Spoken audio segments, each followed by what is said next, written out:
Welcome to the business of being healthy, where we are passionate about treating our health as good as we treat our wealth. Sheley Brien here, and I am obsessed with sharing real life experiences and wisdom to help save you time, heartache, and money as you continue to grow personally and professionally.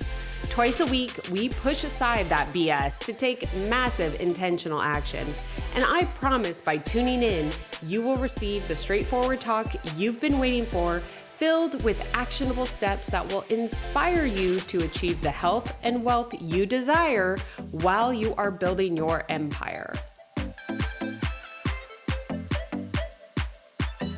Welcome back to another show here, and today's episode is one that I have literally been so excited for because the gal that is on has done things that I feel like she doesn't even realize how awesome she is or how rad she is.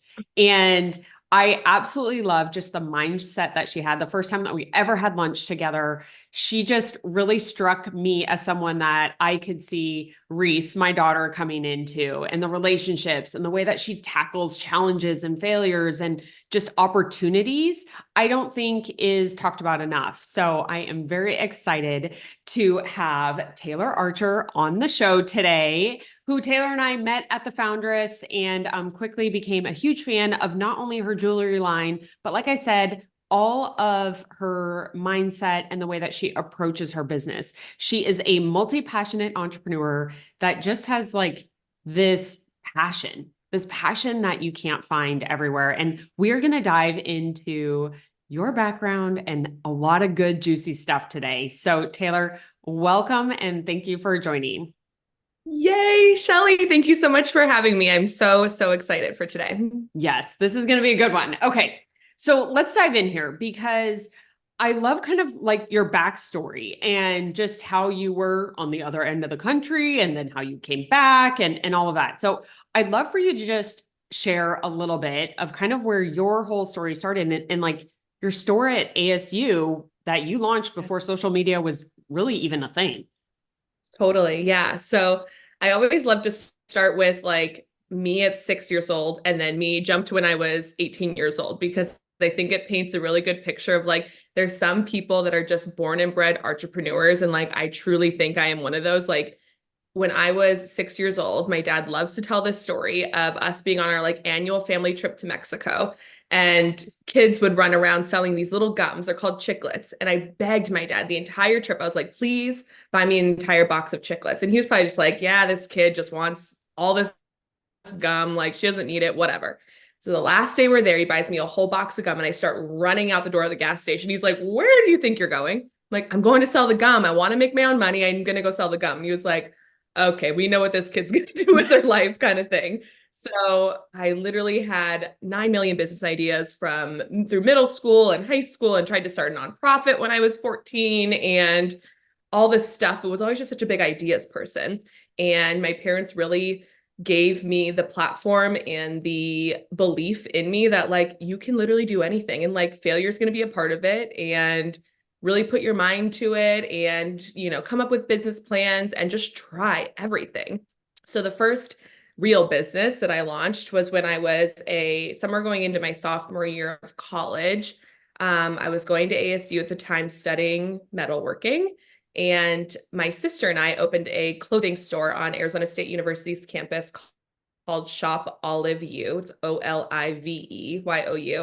And it was a blast. I kind of had rose-colored glasses on. She's a little bit older than me, so she definitely handled more of the taxes and employee management. And I was like, got to do the buying and got to try to use Instagram, which was still very new at the time, and email marketing and all this stuff that like really wasn't available to small businesses at the time.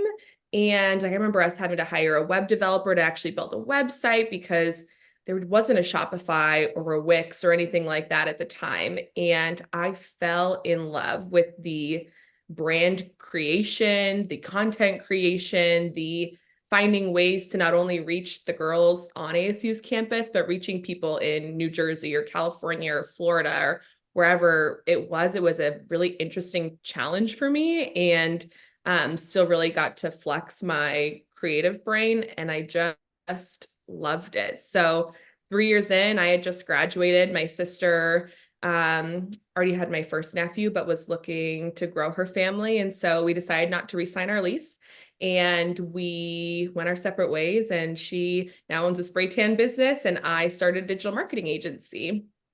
At the time, it was like a year into the agency. My then boyfriend, now husband, and I moved to DC after 6 months of dating. And that's where it really kind of grew. I grew it to, I think at the biggest, we had 32 clients. I worked with like Dr. Nassif from Botched. I helped him launch his direct-to-consumer skincare line. I worked with Fidelity Denim, which is a massive wholesale denim company that sold at like Macy's and Nordstrom. I worked with Jenny Craig. I worked with a lot of really cool people that I was able to, one, kind of learn and make a lot of mistakes and figure out what was working for these big brands, and then also apply them to my small biz, clients as well. And then we had that for, gosh, almost 8-9 years. And I eventually turned to my husband one day and I was like, I'm spending my entire life making other small businesses' dreams come true. I want to do something for myself. And jewelry was just that natural progression. I've been making jewelry forever, just for myself and for friends. And so from the time we said, screw it, I'm going to do it, to like when it actually launched was literally 2 weeks. Like the whole brand, the whole website, all the photos. We had a launch party in all 2 weeks because I get impatient. I can't wait. I love it. I think the impatience definitely came out in all of that story, but there's a few Yes. things that I think are so good, just so good. And I want to actually bring it back to kind of the beginning, because I've heard this actually a little bit similar. And I want to ask you if it's kind of the same, but Sarah Blakely with Spanx, she would always say she would come home and her dad was like, how did you fail today? Like failure was an okay thing to do. It was like a safe place. It wasn't always just the proud moments for like the trophies and all the good stuff. It's also like the failure side. And so I want to kind of come back to the beginning of everything that you just shared and just talk about that, because you have 2 other siblings, right? 2 other siblings. Yeah, I've got a twin brother and an older sister. Okay. So, there's 3, even as a twin, 3 different personalities. How was that kind of at home to where you felt like you could thrive and do all of these, what people might think are crazy things, but just very entrepreneurial go things? Totally. So my parents, the best and biggest blessing I think they gave us, especially as like school age kids, was I am not naturally gifted when it comes to school, but I work really hard. So that's how I got good grades. But like my twin brother is one of those people that could like literally look at a book for 2 seconds and know everything on the page and memorize it for years, where I'm like sitting there rewriting notes and studying for hours. But my mom's like, both my parents actually, if we saw you actually try and really study and you failed the test, we're still proud of you. Mm-hmm. Like you really put in the effort, and like, okay, like there's other things that you're good at and test taking is not one of them, but like you actually tried, like you put your blood, sweat, and tears. And if they saw me visibly upset because I got a bad grade on a test, she's like, you're crying because you care. Like you're not going to get grounded. Like you've got other things we can do to make up this grade. Like there's nothing, if you really tried, there is no reason why we have to be mad. And so that gave me a lot of permission to fail. Like, and I knew in my heart, if something didn't work out, but I gave it my all, then there's no reason why I should be mad at myself. Like you take it as a learning lesson, you take it as an L. And I always tell myself, like, I can feel this way, have my little pity party right now, but like my mom calls me the queen of rejection, because the amount of jobs I've gotten rejected for, sobbing at my parents, like dining room table, and I'm mad for like 30 minutes. And then 30 minutes after that, I'm like hustling, trying to apply for 9,000 new jobs. And so it was this thing where the failure was not seen as a disappointment. It wasn't seen as something that was supposed to eat you alive. It's like, okay, be upset, but you worked as hard as you could. Now what? And so I think growing up with that kind of household mentality was huge. And also my parents have a terrific story all in of their own, but they came from nothing. Like my food stamps and government housing and you name it, my parents have gone through it and built this bananas, incredible life for themselves. And they didn't have the opportunity to take some risks that I've been able to take because of their financial situation, whatever it may be. And so them just being like, we have your back. Like, if you are trying and something fails, like, you will never be without, you will never. So like, do it, because we weren't able to. And that was, something that they preached to us our entire life, that, do it because you love it, not because you have to. So I love that. And, I mean, there's so much even in that, because I feel like as an entrepreneur, it's really those who can last through the most failures are the ones that succeed. And so you had the support system, but now, right, it's you and your husband. You guys are out, you're doing your thing, you're growing your own thing. And I'm sure it hasn't been all rainbows and unicorns. no. Lots of probably pretty expensive lessons, but how, or I guess, what is kind of that one thing that you kind of keep falling back to? Is it removing any fear? Is it making sure that you're safe? Is it taking and going, okay, well, what's the worst thing that can happen? Because I feel like, so many business owners, even career driven, like even if you're an entrepreneur in an organization, the fear of like going for more, it's the failure behind it. And so it's like, I'll stay here. And what I heard from you a little bit was removing kind of like, what's the worst that can happen? Like calling it out. Have you, what has been really good for you as you've grown now these two businesses that you've mentioned? Totally. Yeah. It's definitely going there. I think that when I get really scared or really nervous, the first thing when I'm making a big decision, the first thing I think of is like, what's the worst that can happen? And it always ends with, we lose the house, but I still have my husband. Like, that is like, oh, like, worst case scenario, you can never be homeless. You'll still have the love of your life. Like, life will be fine. And sometimes it helps me navigate difficult situations too, saying like, okay, these are the couple paths that we could go down, but also like, what does success look like for that too? Sometimes I feel like people only go to like, what is the darkest, scariest, craziest thing that could happen? I lose my house and my husband leaves me, versus like, oh my God, what if this actually works? And so I think it's exploring both of those. And then in the back of my mind, especially this product-based business has really, really stretched me, because it is so expensive to own a product-based business. Like, literally, it's like, cool, you did $50,000 last month. And you're like, cool, where did all my money go? Because it's bananas. And so you get really scared to make financial decisions, I think more so than when I was in the service-based business. And at the end of the day, I always ask myself, what does the business need? Because if I'm making a decision based on what the business needs, whether it's financial, whether it's a trip, whether it's a collaboration, whatever, and it aligns, then like that is my answer. And that needs to be my North Star, and try to navigate it from there. I really love that. And, it's like asking those questions. And that's where I can hear a lot of just your business maturity. Obviously, it started at 6 years old, but just the fact that you see challenges through different lenses, right? And I think that is a skill that can be strengthened over time. And I loved hearing, obviously, it's kind of like the what if, but it's also like the what if negative, but the what if good. What if success is there? What would that look like for you? And I love hearing that you're doing that. Now, I want to go and talk about the company in DC. Because first you were in Arizona. You guys were like, cool, let's go move over to DC. What was it in DC that took you over there? So my husband, we met when he was getting his master's at ASU. He's from Seattle originally, but had lived in DC for about 10 years prior to getting his master's. He got his undergrad there and then was a special ed teacher there, and then moved to Arizona to get his master, an MBA. And then he got a job. He got the job offer like 4 months into us dating. And my mom jokingly said, Drew, it was nice knowing you. And I was like, I think I want to go with him. And they were like, yep, do it, go for it. And so we moved to DC. We celebrated our 7th month anniversary on the road.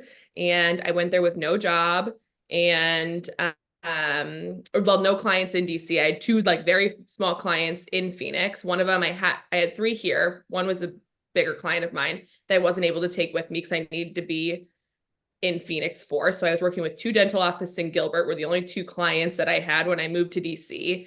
and was able to grow my business there. It was like, I tell my husband all the time, I was like, it was the last place I ever thought I would be, but it was the city I never knew I needed. Like I grew, we were only there for 2 years and I grew so much in that time that we were there.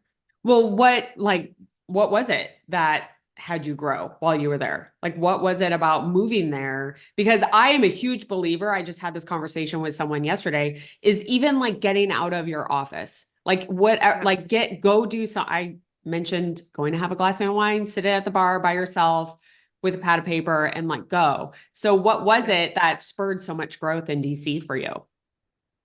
I think it was for the first time being away from family and being away from what I was comfortable with. I grew up in Scottsdale. I spent my literally entire life up until we moved to DC here. And it was the first time in my life where I really had to put myself out there in order to gain a community, right? Like I was leaving all of my friends, all of my family, everybody that I knew here. So I had to put myself out there. And two, it wasn't like this word of mouth referral. Oh yeah, I've got a girl that can do social. Oh, yeah, I know a girl that does SEO or website building, whatever. Like I didn't have that there.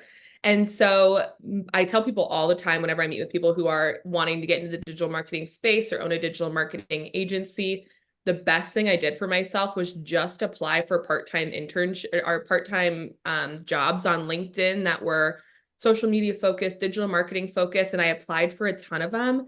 And one of my, I feel like I'm really good at sales. I was like, once I can get in front of somebody, I can sell them. And so I literally built a book of 10 clients in the first like 2 months that we were there just by doing that. And you just have to get scrappy and resourceful. Like I was sending, cold emails, but they weren't really working. And it's not like I felt comfortable enough to go into a, bookstore and be like, hi, your social media sucks. My name's Taylor. Let me help you. And so getting really resourceful and scrappy with how to build this book of business. And then, things just kind of started flowing from there. And I built a really strong network and made some amazing girlfriends out there, and was just not afraid of rejection and not afraid to put myself out there. Okay. So one thing that I loved hearing on that, because I think that people, and I'm just throwing this out there. All right. So this is just Sheley's idea, is when you're become an entrepreneur, right? And you accept that identity of entrepreneur, the feeling is failure if you have to go get a job again, right? Yeah, And I love how you just changed kind of that perspective. totally. Never did I ever hear about someone being like, I'm just going to go apply. I have my own business, but I'm going to go apply for all these part-time positions to Yeah. get the experience. Yeah. Holy cow. Did your identity ever kind of get in the way of that? Or did you have to work through anything to just be like, screw it, I'm going to go do it? Or did you just go?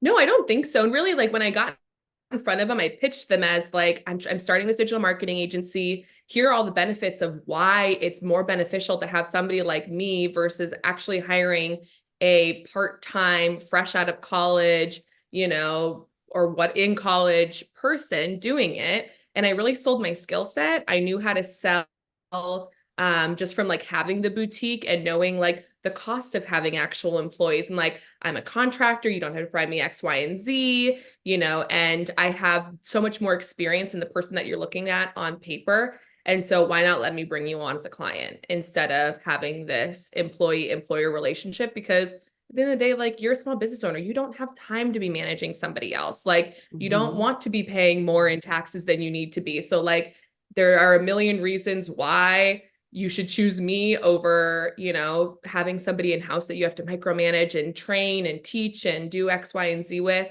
And also it's kind of nice being in DC because the level of pay that they were expecting for a position like that was like what my clients in Phoenix were paying me. And so I tell the story all the time, like the very first client I ever picked up, it was exactly that. I found him on LinkedIn. They were hiring a part-time social media person. And I applied, I met with them, and he was like, perfect, you have the job, expectations around 10 hours a week. We'll pay you $3,600 a month. And that was more than I ever made in Phoenix for 10-hour part-time work, 10 hours a week. And I was like, that'll work. Perfect thing. Like running out of there as fast as I could so they couldn't change his mind. But yeah, pitching my skill set. And also I think living in DC where the expectation of, how much you pay people is just the cost of living is so much more. And so for me, it was a little bit of a shell shock, but also finding ways to pitch myself so that it seemed, you know, comfortable, or even for both of us. And what I loved there, and I literally, I remember I've done some posts on this and I talk about this because I love sales too. And we're always selling everything. You're picking a restaurant with your friends. You're like negotiating with your children. You're leading your team. You're selling. You're truly selling. And what I love is you flipped it. That's the thing that it wasn't all about like Taylor. I mean, I'm sure you're sharing your accolades and what you can do, but you flipped it. What's beneficial to you is you don't have employee tax, payroll. You don't have to manage me. I'm contract. Like you don't have to do anything. Like that is such an important aspect, speaking business to business. Right. That is so neat. I love that. Now, I know that you had I think it might have been the denim company, a really interesting kind of experience, if I'm remembering correctly. Yes. Would you share a little bit about this? Because here's the thing, is this episode, I already feel like I can hear obviously your passion in everything that you're doing, but what I love is just like, there's always a way. Like what I'm hearing like consistently from you, and I love it, is like, there's always a way. You want to do it, get scrappy. You want to like keep going forward and not worry about failure. You still think about it, but you have like an internal dialogue to work through it instead of letting it stop your action. You are about that massive action. So I remember this story, and I would love for you to share a little bit more on I believe it's the denim company. Is that right? It was, yeah. Well, actually it was like a sister company of the denim company. It was like women's shapewear line. Okay. But kind of owned by the same people. But yeah, we were spending, this is I was maybe 4 years into my digital marketing agency life, and I was working for this like women's shapewear line. And we were spending hundreds of thousands of dollars on ads every year. And I was running the Facebook ads, I was running Facebook, Instagram ads, and I was doing their social. But there was another internal team that they had that was doing the website and doing their email marketing and things like that. We were reporting like crazy amounts of ROI. We're like, okay, cool. We're spending $10,000 a month on these Facebook and Instagram ads, and we're getting 100, 150, sometimes $200,000 a month in sales. Like, this is wild. Like, we need to keep pumping money into this. So we were spending maybe around the time, maybe $15,000 a month on these social media ads. And I'm like looking on the back end, pulling some reports for them one night. It was late. I had a glass of wine with me. And I was like, something is not adding up here. I was just tracking them for like just tracking the last couple hours of sales. And I was like, it's saying we had more sales than we had people on the website. And I was like, this is odd. It was like midnight. And I was like, this is strange. Things are not adding up. So I'm like scrambling, trying to figure out, I'm on the team with Facebook's whatever support people. And what ended up happening was the way that the back end of the website was connected to the Facebook ads was misfiring information. And so it wasn't anything like malicious that I did. It wasn't anything malicious that the website team had done, but someone had to raise their hand and say like, I'm going to take accountability for this. And, we're going to have some hard conversations. And so I remember I didn't sleep for 2 days. I was sobbing. I was like rehearsing with my now husband, like what I was going to say, whatever. And I was like, I need to fly to Dallas. The client was in Dallas. We were in DC. And I was like, I need to talk to them in person, because this is not a phone call conversation. It's not an email conversation. Like, they're also like, old guys that are in their 70s, like they barely understand what Facebook is. Like they're not going to understand this. So I called the CEO the next day and I was like, hey, Sam, I have a really long layover in Dallas. I'm going to Vegas for a friend's birthday. I've got like this weird, like 5-hour layover in Dallas. Can I come see you? He totally bought it. Was not true at all, but I like need to make an excuse of why I was going. And so he's like, oh my God, yeah, that'd be great. So I go to Dallas. I'm like literally shaking. I got the sweetest Uber driver who I'm like telling this whole story to. And I get there and I'm like, okay, like I'm ready. I'm going to say it. Like we're in this room together. And he's like, let's give you a tour of the whole bit, like the whole building, meet all these people. Go to the pattern room, whatever. So it's like 5 or 4 hours into this like thing. And I'm just about to have a nervous breakdown. I finally am like, Sam, we need to have like our meeting because I've got to hop on a plane. It was supposed to just be him and I. Was like, let me call in the rest of the C-suites. So it's now me and 5 other, old men that I have to now explain this to. And I immediately just start sobbing. And he was like, what is going on? I explained to them the whole situation and he hugged me. He was like, I am one. So he's like, you didn't fly down here because you're going to Vegas. I'm like, well, I actually am going to Vegas, but I flew down here so I could tell you this in person. And I said, I promise we'll make it right. Like, whatever you guys think I'll work for you for free for 2 years. Like, I was just spewing out things. And he was like, there's nothing we need to fix right now. It sounds like you have it under control. Let's go get dinner. And I was like, okay. So we went and got dinner with him and his wife. And he told his wife about how I wasn't down there because had this long layover and how I came so I could tell them this in person, blah, blah, blah. And at the very end of the dinner, he goes, are you looking for a full-time job? He's like, we really could use somebody like you in our company. And I was like, I just made this massive mistake and you are offering me a job. He's like, you have to relocate to Dallas. And I was like, I don't have that in me, but if you'll keep me as a contractor, I would love to stay on board with the team. But it was one of those things where sometimes, like, tell people all the time, like, if you just feel that like feeling in your gut, don't send the email, don't text, like pick up the phone or show up in person, because it speaks so much more of your character. And being a very emotional female, like I've talked to so many people before I went, they're like, don't cry, don't cry, don't cry. And I'm like, it just shows that like I was so emotionally invested in this company and showed that I was so emotionally invested in my work and how disappointed I was in myself. Like, let the emotions flow and just show up. And most people, like, it was literally the best case scenario beyond the best case scenario. And it was one of those moments where I was like, I'm really proud of myself. Like, it was one of the hardest conversations I've ever had to have in my entire life. And I left with a job offer. So I don't think didn't turn out that bad. No, didn't turn out that bad at all. But I absolutely love, I remember that story as you kept going on. I'm like, this is so good in so many ways. And there's a few things that I want to pull out there and just talk about a little bit more. One is like a leadership quality. Leadership quality is even taking responsibility, even when it's not yours. And while, especially with clients or just, I feel like social media or depending upon the circles you're in or whatever, raising your hand and taking responsibility for a screw up, regardless of whether it's yours or not, takes extreme courage and bravery. And it truly separates leaders when that happens.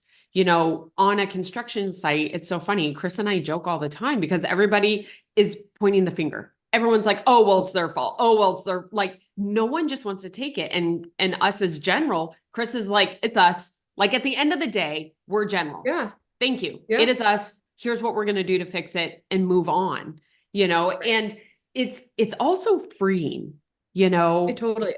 It's so freeing to be able to do that. And that's like a skill that when we had the restaurant and I had a team of 24 that I would try, like, it's over with. It's over with and it's done. Whatever happened, it's done. We can't like go back and erase time, but just like, what did we learn? Great. Let's move forward, and I think it's such a great leadership quality. And I'm sure you probably saw that obviously growing up and just with the circles that you're around. And so hearing that, like, I have these conversations with my kids all the time. It's like, listen, you're not in trouble, but like, what happened? Who's going to own it? And let's move on. And I think it's just so important to do as a leader. We're raising leaders. So it's like, as we're, leaders in even our smallest friendships, I think it's so powerful. So I love that you did that. And the other thing is emotion. And I'm using this word, I've talked about this on other shows because it's like, oh, be authentic. And you hear the word Yeah. authentic. I almost gag when I hear Me too. someone on social media talk about being authentic. Authentic. Yes. Authentic. And it's like, I feel like the idea of authenticity is even like picturesque at this moment. Like, here's what it looks like to be authentic, not what Right. you think it is. And it took like I said, a crazy amount of bravery and courage to go in there, but you were just you. And Yeah. I think that's the biggest takeaway is like, no matter what situation you're in, good or bad, be you. And that will continue to attract the right people and the wrong people. Like, or, and push away the people that aren't meant for you. And that's okay. Yeah. You know? Yeah. I remember going right before going into that. It was actually right before I got on the plane from DC to fly to Dallas. I was on the phone with my mom and she was like, I was telling this story to one of my girlfriends who's a lawyer. And, you always picture lawyers being like stone cold and like she's a female lawyer. So she's like, sometimes you have to feel like you're just like, you have this wall up, whatever. And she's like, my mom goes, she told you to cry. She's like, if you feel like you need to cry, you should cry. And she said that my mom's friend, who was a lawyer, she said that one of her most successful trials she's ever, or cases she's ever been on is one where she actually cried when she was like in the courtroom, like testifying for our client because it just showed the emotion.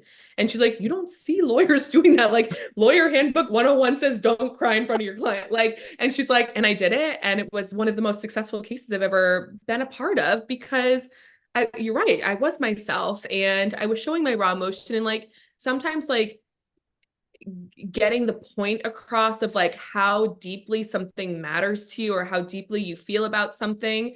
Like if it's crying to get that point across and that's what like just like is the emotion that is, bubbling up inside of you, like let it show because sometimes it makes people uncomfortable. I'm a huge crier, but there's really like no better way you can get, your point across than just being authentic to how you feel and who you are.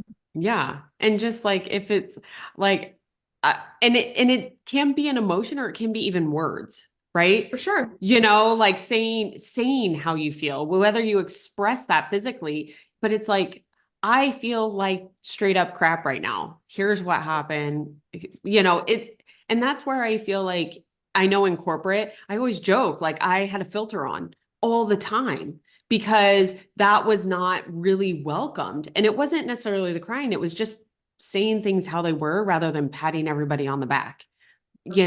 Yeah. and it was like I cared so much that I always got in trouble because my filter would break and I'd just say really what was on my mind, but it was on everybody's mind. And it's like it got to a point though where now I started from all the executive team getting invited in to review marketing initiatives, to review certain stuff because they knew I finally let my filter go because it was like I would give them the real deal on whether it was great or here's suggestions, and I think that continues to show. It didn't happen overnight. It took time in a corporate, situation where they understood where my heart was based upon what I was sharing with my words. So I think that there are multiple ways to show how invested you are in whatever it is that you're doing. So I really love that. Okay, let's switch gears a little bit because I didn't realize it was a 2-week turnaround that you were like, okay, here, I'm totally multi-passionate and I'm going to switch gears. So what was like the deciding point for you to switch? Because this conversation has come up a lot. I actually had someone reach out to me. I just had lunch yesterday talking about pivots in careers and doing different things. And there can be shame. And it's like, how could you do that? You just built this amazing business in DC. You have 32 clients, you're kicking butt. And now 2 weeks later, you're doing something else. So like, tell us a little bit about that kind of shift for you. Yeah, I think it all stemmed from, so I was working with this company that I was like a subcontractor through. I started working with them when I was in DC and then when I moved to Arizona, I was still working with them.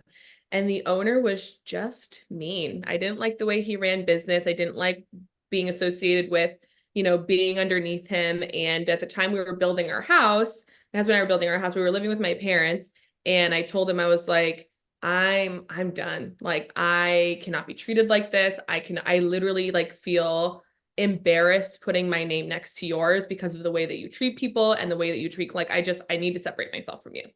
And so that was like one of those moments where I was like, okay, I've got a lot of extra free time now. Like, what are we going to do with this? So I think that is kind of what snowballed the whole thing. And honestly, I had this idea to do this jewelry brand for a while. And he was the one person that was holding me back. I was terrified to tell him because also I had this like limiting mindset that like I can't live without the income that he is providing me. And I was terrified to tell him because I thought I was going to lose my, he's like, cool, you're doing this now. So you're not going to work for us anymore. And so once I finally got to that breaking point of like, it's not about the money, it's about my sanity. Like I cannot work for you anymore. I was like, I don't have any reason not to do this. And so that is really what kind of snowballed the entire thing. And I had a ton of again, it was something that I had thought about doing for a really long time. And so I had a ton of chain. I had everything that I needed to like make this thing happen. I had pieces that I wore that I knew I wanted to sell. And so by time I was done with him, yeah, it was literally 2 weeks where I told Drew, I was like, I want to do this thing, and we've got 3 weeks before we are going on this vacation, so I want to have the launch party in 2 weeks. And he was like, oh, okay, let's do this. And so I put together a 42-piece collection and, made the name and spent many, many nights staying up and building a website. But also I feel like I could do those things on hyperdrive because I was doing them for clients anyway. So I had a lot of the tools and the knowledge in my tool belt and already had a pretty good audience built on my own social where like things just worked the way that they were supposed to. And I called every friend that was a photographer and had like 3 photo shoots in 1 week to try to get all this product up. And the first rendition of it was not the most beautiful, but it was scrappy. And I tell people all the time, I'm like, imperfection is going to stop you from doing everything. And I knew like, I'm going to say it, I'm going to put it out there because then there's no other option. And even our launch party, I'm like, that was kind of scrappy and a little janky, but like we did the best that we could. And I'm still so proud of it. And it was one of those things that I had been sitting on it for so long, and it was like a now or never kind of approach. And we have fixed and changed and grown a lot since the 2 years ago when we started it, but I knew in order to get it off the ground, I needed to give myself a short runway, or else I was going to second guess everything I was doing and maybe not even launch it. So yeah, 2 weeks. I love that. I love that. And it reminded me of this thing that our wedding planner said to us, and I've taken this with, and we're about ready to celebrate 19 years married. But the day of, she's like, listen, and this was at the Four Seasons. And she was like, listen, she's like, I know that we have everything planned. Everything is good. She goes, if it doesn't go according to plan, realize you are the only one that knows. Yes. Yep. My wedding planner told me the exact same thing. And I was like, best advice. The best advice for life.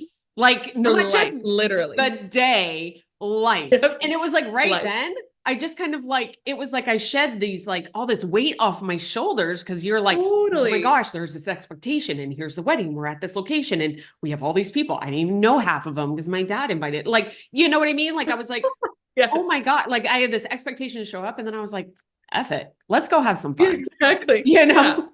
And I just think that is so powerful. And you knew a weakness of yours. I love that you were like, I needed the 2-week runway or else I was going to like perfectionism was going to, stop you from doing it. So you took action on yourself.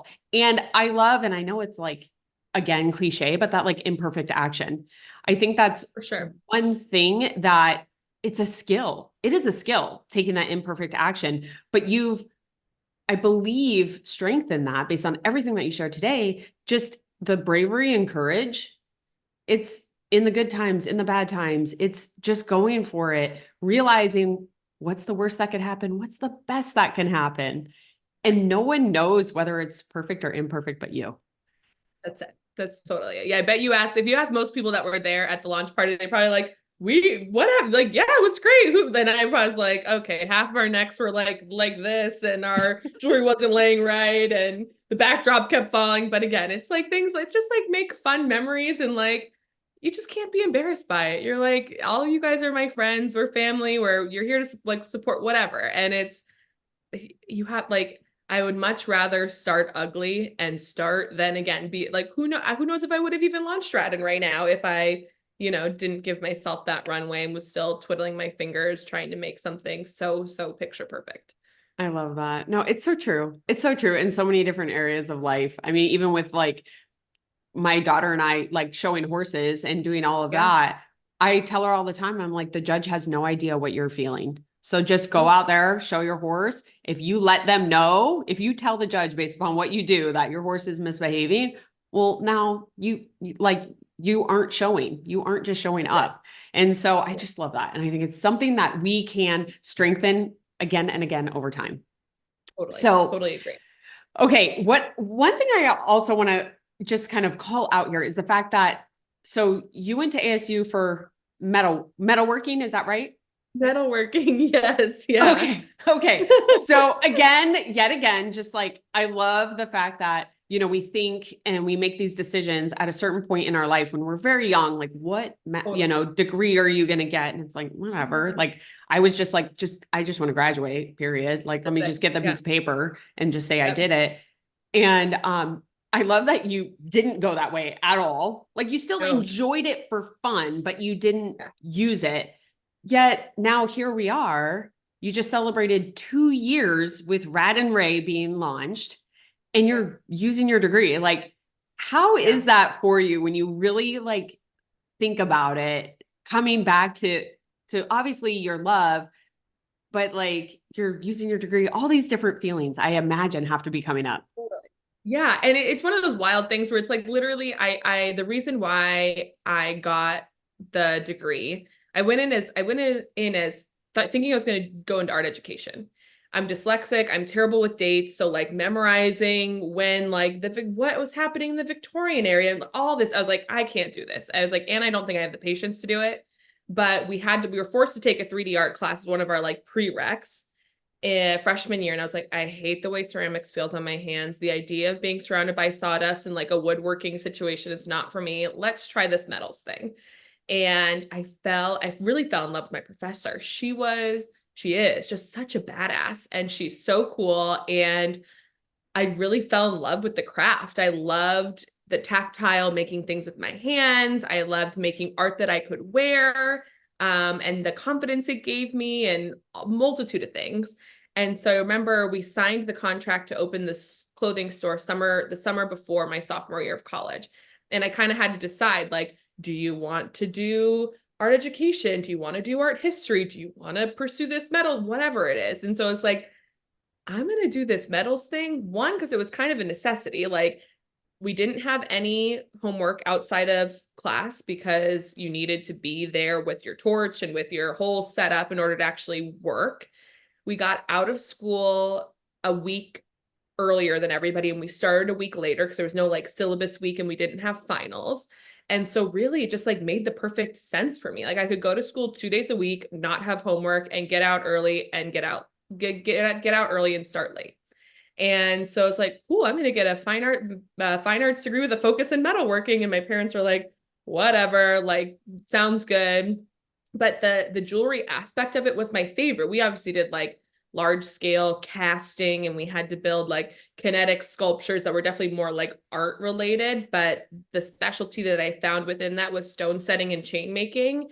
And I learned so much that I thought was just going to be kind of useless knowledge until I was like ready to design my engagement ring. But now I feel like working with manufacturers and understanding plating processes and melting temperatures and how certain stones are set and like the hardness scale of, what types of stones we want to use so that our products can be durable, and how gold wears on brass versus stainless steel or sterling silver, all of that stuff that I would have had to have a crash course in before starting the jewelry line that I didn't need to because I learned it all in school. So I was like, I'm finally using my degree. This degree that we all thought was useless, I'm finally using. But like it just goes to prove something that I always just love bringing up in conversation is like all of your past experiences will show their use Yes. at some point in your life. You don't need to know when, but it's like No.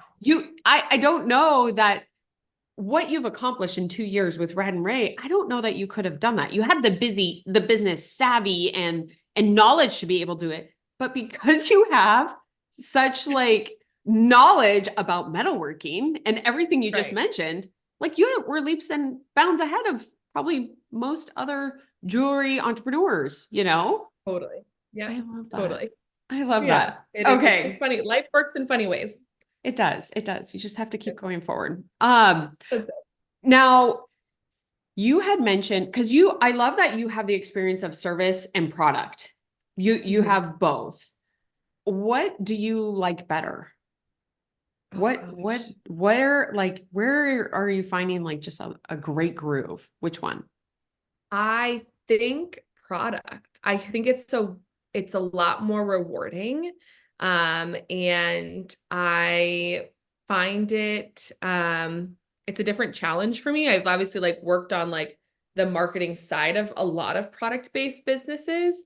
But yeah, I think product. I think having something and like marketing something that is truly mine and, you know, being in control of the creative direction and the brand and also the confidence that like seeing women wear and men wear our jewelry and the confidence it brings and like the polishing off an outfit and hearing stories, people wearing it on their wedding day or wearing it when they got engaged and like these stories and the community that I think a product-based business brings, I'm finding just so wildly rewarding. So yeah, that's where my heart is. I love it. I love it. I was always curious because I was like, you've been successful in both areas, you know, and I, it's funny because originally I thought like service because it was you, right? Like you controlled the service, you controlled like what you were doing. And I am Totally. actually really pleasantly surprised with the response of the product. And I think it is a lot of those stories. Obviously, I'm a huge believer in RAD and RAE. I love everything about it. So that's very interesting. Now, I want to ask you this as we kind of close out here is what, we talked a lot about like bravery and courage. Yeah. You being put in situations where you could fail or you could succeed, all of these different things. It's more than just the business skills, right? Being able to read spreadsheets or financials or projections or all of that. What are some of the skills that you think have best lent themselves to your success, regardless of what you were doing? So starting back Yeah. from ASU all the way to right now. Yeah.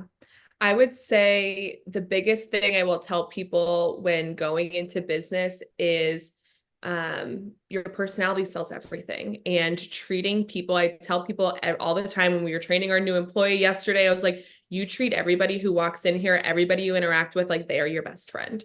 And if you go in with that heart and that mindset, like it makes dealing with any situation, whether it's a customer service issue or a tough email you have to respond to, whatever it may be, having that relationship with those people, and keeping that in the forefront of your mind, I think will just change the dynamic of the way that you run business. So I think that to start off with, I also think getting in mind spaces where you can just daydream. I think that when you're so busy in the day-to-day, a skill set that a lot of us don't flex is like taking time to daydream and to be quiet with your thoughts and journal and do things that feel creative, even if you are in like a financial industry or something that seems not necessarily a quote unquote creative industry. I think that you can learn a lot about yourself and learn about a lot about your business and grow leaps and bounds when you just have time to be quiet with your thoughts. And then the last thing I would say is community, like not being afraid to put yourself out there, I think is a skill set that I had learned from a really young age, but really had to super flex when we moved to DC, and showing up to events, showing up for friends, being the first one to raise your hand to like for volunteer opportunities or whatever it may be, because at the end of the day, like the community that you surround yourself with is going to take you farther than you could ever go alone. So I really love that. It's so true. It's so true. And I mean, if you just reflect back, everyone tuning in right now on what Taylor just shared over the last 45-ish minutes, everything that she just said right there, she, shared specific examples throughout. So sometimes we might not have like the strength to do it, right? To step into the room, lean on someone else's strength. You don't have to have your own right now, but you can lean on someone else that has done it before and just be like, well, if they did it, why can't I? Like, For sure. why can't I? And I mean, it's so funny. Every time you get comfortable in a room, right? Like I'm super comfortable in the room where we met. And now I'm going into this new room. And every time I go in, I'm like, oh, I don't want to go. Okay. Totally. Yeah. Okay. Yeah. All right. I don't know anybody again. Let's go. And it's like you go in and I'm like, I've been here before. I'm Yeah. gonna meet some amazing people. I'm super excited to find out who that is. But like I'm really uncomfortable. It's not being like, oh no, everything's great and you walk in and it's perfect. It's like acknowledging where you are, but it's like, I've been here. Let's keep going. Let's keep going. That's it. That's I it. love it. I love it. Okay. So we are absolutely going to tag all of your social and, have a link for Rad and Rae because the jewelry is phenomenal. It is absolutely phenomenal. And you can like the handwritten notes that like there's little things that Taylor does that if you have a product and or service business, I encourage you to just experience the service that comes through Rad and Rae, and then you can lean on that and use it for your business too. So Taylor, I just want to, obviously thank you for coming on, but really more thank you for like just sharing your story. And I know that you connect with a lot of different business owners, men and women, really helping them along the way. And I know that you're growing and stretching right now. And I can't wait to maybe like in a year, have a conversation to see where you are after your 3rd anniversary. Oh my gosh, won't that be so exciting? Sheley, thank you so much for having me. I'm so inspired by you and so thankful for the opportunity. So thank you. Absolutely. All right. Well, everyone, if you love this, first off, order some Rad and Rae. But second off, share this out on your community. We just talked about it and the power of sharing that and connecting in community. And tag us in it. We would love to give you some love, some shout out coming back. And I can't wait for you guys to tune in. There's some very exciting things coming here on the show. So make sure you are subscribed. And if you like watching videos, you can see Taylor and you can see the necklaces she is wearing. It is beautiful. Oh yeah. You can see it all on YouTube too. So make sure you jump over there to It's Sheley Brien and you can subscribe there too. Thanks again.